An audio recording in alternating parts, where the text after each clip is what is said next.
Mesdames et messieurs, bonsoir. Ravi de vous retrouver comme à l'accoutumée sur votre télévision régionale Prestige TV. Et merci de nous suivre pour être au diapason de l'actualité d'ici et d'ailleurs. Et vous avez raison, la grande édition. Au sommaire, les membres du collectif des habitants du village de Tiewo dans la commune de Noto Djobas se disent déterminés à protéger leurs terres contre un promoteur immobilier. Ils l'ont fait savoir hier lors d'une sortie nocturne à la veille de l'arrivée du maire à l'UNSAR pour rencontrer les habitants. À l'initiative des industries chimiques du Sénégal, la première édition du forum entreprise territoriale s'est tenue hier à Darou Khoudoss dans le département de Tivaouane. Plus de détails dans cette édition.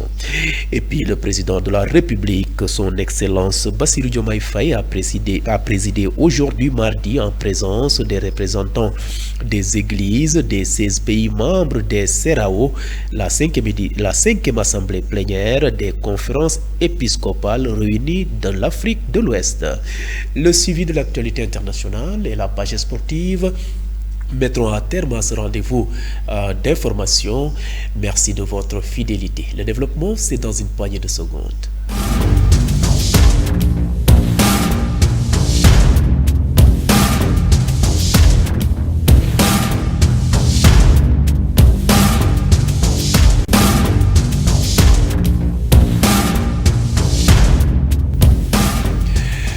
Bienvenue et démarrons ce rendez-vous d'actualité sous forme de brève illustrée avec les membres du collectif des habitants du village de Tiewo dans la commune de Noto Djobas. Ces habitants ont fait une sortie hier lundi tard dans la nuit à la veille de l'arrivée du maire de Noto Djobas à l'UNSAR pour alerter l'opinion nationale sur le problème foncier qui les oppose au promoteur immobilier Mamadou Diouf, appelé plus communément Baye Mbaye. Selon les propos de Mbaye Ciss, porte-parole du collectif que vous voyez à travers ces images, le promoteur veut exécuter un projet de lotissement dans leur village, ce qui a conduit à l'accaparement de 96 hectares de leur terre. Les habitants de Tiewo se disent déterminés à protéger leurs terres et interpellent leur maire à l'UNSAR pour que ce lotissement puisse être arrêté le plus rapidement possible. Pour Mbaye Ciss, cette sortie vient à son heure car s'il reste les bras croisés, cette forfaiture va passer et entraînera des conséquences au sein de la population. Ainsi, il lance un appel au président de la République, Bassirou Diomaye Faye, pour que le concept Djoup Djoubanti Djoubal puisse être concrétisé dans la localité de Tiewo. Vous suivez le rendez-vous de l'actualité grâce à votre nouvelle chaîne de radio Prestige FM qui émet en modulation de fréquence sur les 95.5 FM ici à Thiès et par l'associé Cap Maintenant dans le département de Tivaouane. À l'initiative des industries chimiques du Sénégal, la première édition du forum entreprise territoire s'est tenue hier à Darou Khoudoss dans le département de Tivaouane, réunissant les maires de Taïba Ndiaye, Mewan Boro, Darou Khoudoss et Pire.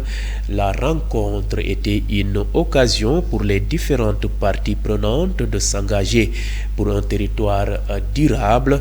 De son côté, le gouverneur de Thiès, Sayer Ndao, a décliné les ambitions de l'administration territoriale relativement à l'amélioration de la cohabitation entre les ICS et les populations locales. Voici le chef de l'exécutif régional lors de sa prise de parole. Ses propos sont recueillis par nos confrères de Thiès24.com. On ne peut pas, le directeur général, son équipe aux ICS ne pouvait pas faire du porte-à-porte pour régler les problèmes. C'est pourquoi on a pensé que ce forum réunit tous les acteurs directs, les parties prenantes pour le projet de développement que nous voulons mettre en place. C'est là où nous appelons donc à la conscience de tout un chacun pour que ce forum puisse être une première, mais puisse être une première réussite en plus.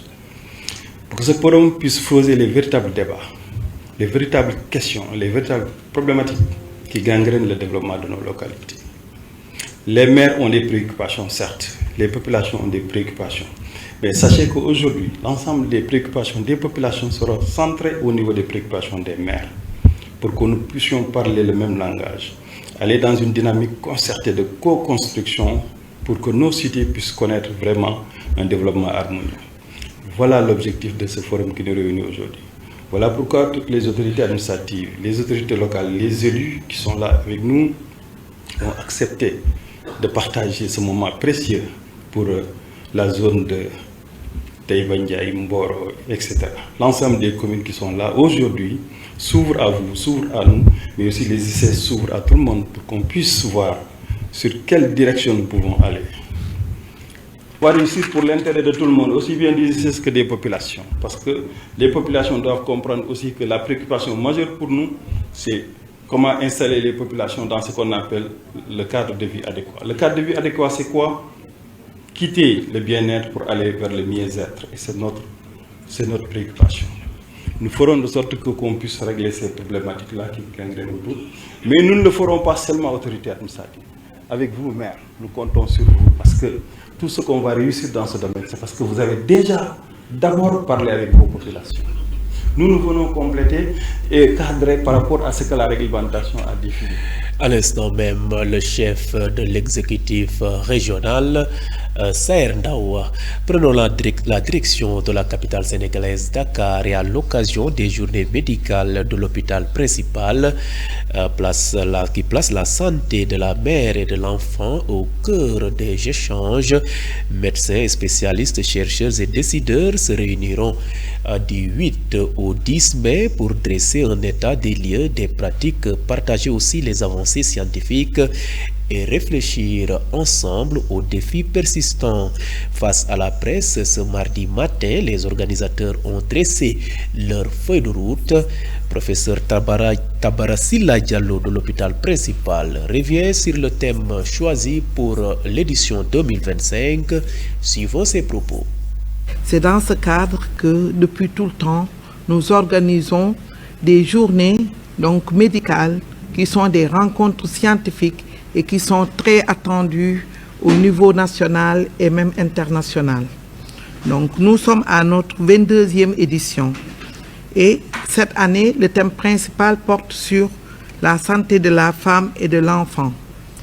Et c'est un thème qui est toujours d'actualité malgré les avancées en termes de programme élargi de vaccination, mais aussi malgré une meilleure prise en compte des spécificités liées à la prise en charge selon le genre, donc selon les enfants et les femmes.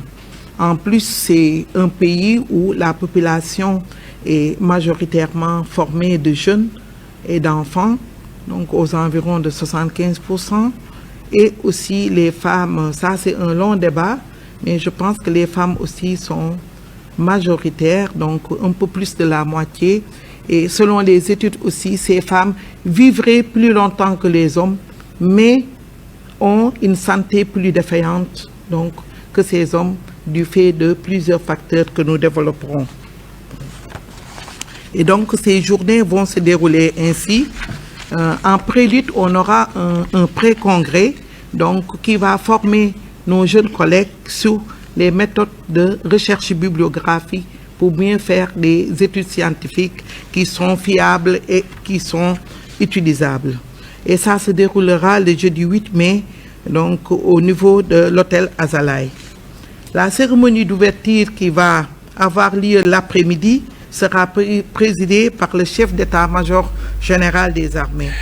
Restons toujours dans la capitale sénégalaise, Dakar, où le président de la République, Bassirou Diomaye Faye, a présidé aujourd'hui mardi en présence des représentants des églises des 16 pays membres des CEDEAO, la 5e assemblée plénière des conférences épiscopales réunies de l'Afrique de l'Ouest. La rencontre qui va durer jusqu'au 12 mai prochain constitue un cadre d'échange sur les questions d'ordre social et spirituel pour le développement de l'Afrique. Voici le chef de l'État, son Excellence Bassirou Diomaye Faye, lors de la cérémonie d'ouverture. Elle est partie intégrante de notre référentiel, l'agenda national de transformation Sénégal 2050. C'est en parfaite adéquation avec nos valeurs religieuses, culturelles, les sèves nourricières de notre Afrique profonde, que j'ai fait de la vérité, du dialogue et de la paix les lignes directrices de ma gouvernance et les marqueurs de ma volonté inébranlable d'inclusion sociale et d'unité de notre nation. Cela m'amène à souligner la contribution essentielle et irremplaçable de l'Église au développement de nos pays. En effet, par son engagement dans l'éducation, la santé, la formation professionnelle, elle est une alliée sûre et incontournable de l'État.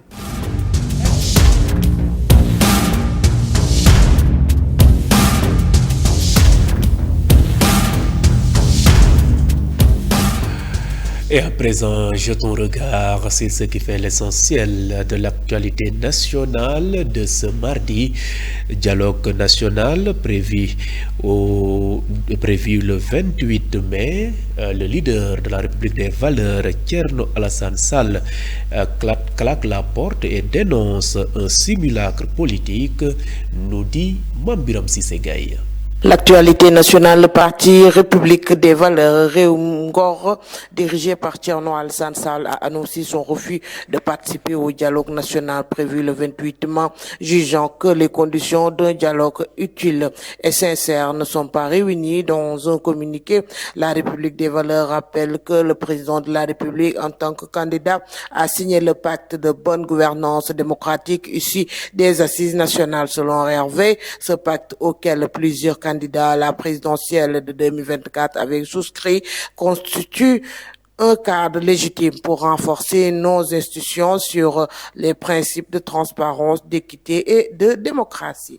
Par l'autre chose, le ministre de l'Enseignement supérieur et de la Recherche et de l'Innovation, Dr Abdourahmane Diouf, a présidé hier lundi 5 mai la cérémonie d'ouverture de la session de formation des présidents de jury du baccalauréat 2025. Dans son discours, le ministre a rappelé aux futurs présidents de jury l'importance de leur responsabilité pédagogique et administrative. Il a insisté sur l'exigence d'impartialité dans les délibérations et sur la nécessité de garantir une égalité de traitement pour tous les candidats. Terminons avec le commissariat central de Louga qui a procédé à l'interpellation de 46 candidats à la migration irrégulière. Sur sa page officielle, la police nationale informe que cette interpellation fait suite à l'exploitation de renseignements opérationnels signalant un débarquement.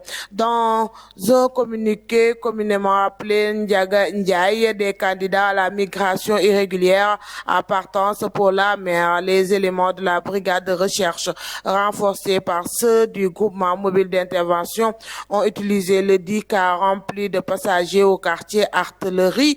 Il est à noter que ces 46 candidats, parmi lesquels une dame, sont composés de 33 Sénégalais, 6 Gambiens, 4 Guinéens et 3 Sierra Léonais. C'était tout pour cette page de l'actualité nationale.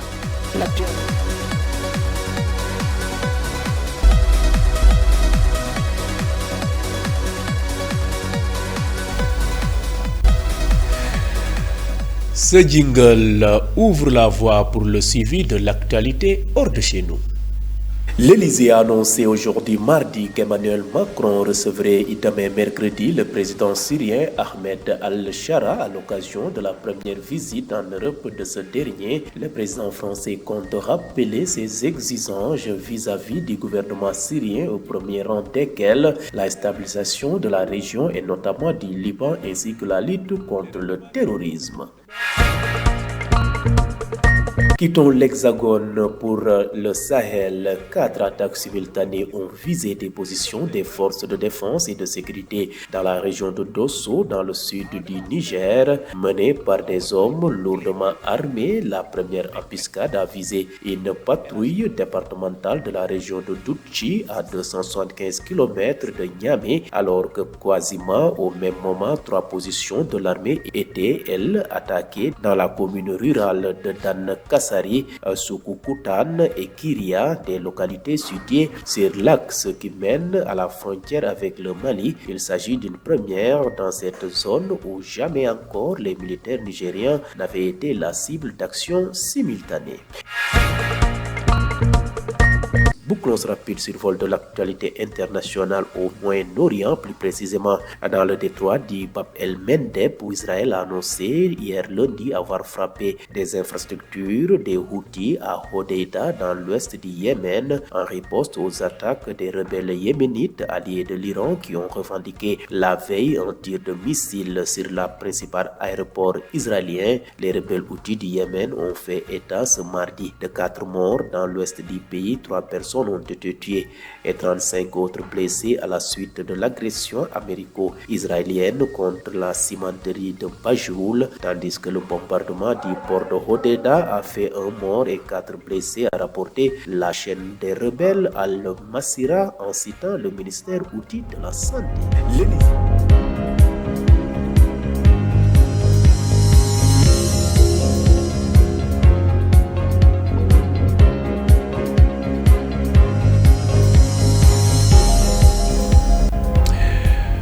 Bouclons cette édition par une note sportive concernant les résultats des matchs joués hier concernant ou bien comptant pour la Coupe d'Afrique des Nations U20. Bienvenue dans l'actualité sportive de ce jour. Les Lionceaux du Sénégal ont concédé une défaite frustrante ce lundi face au Ghana, 1-0 lors de la deuxième journée de la CAN U20 au stade de Suez. En manque de réalisme bousculé par l'intensité des Black Satellites, les champions en titre se compliquent la tâche dans la course au quart de finale. Mené score en début de match, la République démocratique du Congo a su inverser la tendance pour s'imposer 3-1 face à la Centrafrique hier lundi au New Suez Stadium. Lors de la deuxième journée du groupe C de la Coupe d'Afrique des Nations U20. Les Léopards n'auront besoin que d'un nul face aux Lionceaux lors de la dernière journée pour valider leur place en quart de finale. Et on termine avec le milieu de terrain Habib Diarra, capitaine du Racing Club Strasbourg, figure parmi les 3 finalistes du prix Marc-Vivien Foé, récompensant le meilleur joueur africain de la saison en Ligue 1 française. L'international sénégalais en concurrence avec Evan Guessane et Achraf Hakimi. Bienvenue dans l'actualité sportive. Merci donc à vous Ismaël Assar pour le suivi de l'actualité sportive. Mesdames et messieurs, ça n'est tout, c'était le rendez-vous de l'actualité de ce mardi 6 mai 2025. Vous étiez très nombreux à nous suivre à l'étranger grâce au réseau IPTV. D'autres optent pour nos différentes plateformes, à savoir le site d'information www.prestigethies.com, les pages YouTube et Facebook Live de Prestige. Et mention spéciale à nos auditeurs qui nous ont suivis grâce à cette nouvelle chaîne de radio Prestige FM qui émet en modulation de fréquence sur les 95.5 FM ici à Thiès. Et gardez la fréquence sur les 95.5. D'un moment à l'autre, je vous retrouve pour la version Wolof de cette édition.